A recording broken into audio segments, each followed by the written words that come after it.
పొగ తాగడం హానికరం. ఇలాంటి హెచ్చరికలన్నీ కేవలం రాతలకే పరిమితమవుతున్నాయనడానికి ఈ స్టోరీయే ప్రత్యక్ష ఉదాహరణ. ప్రపంచవ్యాప్తంగా పొగరాయిళ్ల సంఖ్య అనూహ్యంగా పెరుగుతూ వస్తోంది. దీంతో మరో 30 ఏళ్లలో 4 కోట్ల మంది కేవలం టీబీ వ్యాధితో చనిపోతారని ఓ పరిశోధనలో తేటతెల్లమైంది.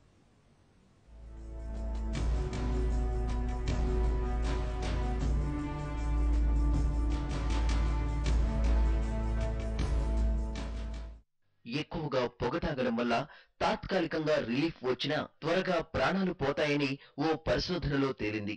అంతేకాదు, ప్రాణాలు తీసే టీబీ వ్యాధి సోకడం ఖాయమంటోంది. 2050వ సంవత్సరానికి ప్రపంచవ్యాప్తంగా 40 మిలియన్ల మంది టీబీతో చనిపోతారని ఈ స్టడీలో బయటపడింది.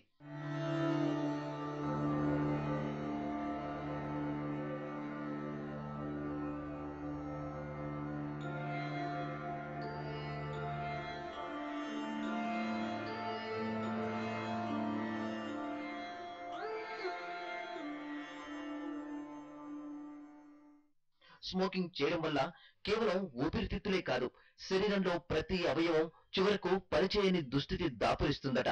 తాజాగా బ్రిటిష్ మెడికల్ జర్నల్ ఈ విషయాన్ని బయటపెట్టింది. ఆఫ్రికా, దక్షిణ తూర్పు ఆసియాలో స్మోకింగ్ ప్రభావంతో ఎక్కువ మరణాలు నమోదవుతాయని తెలిపింది.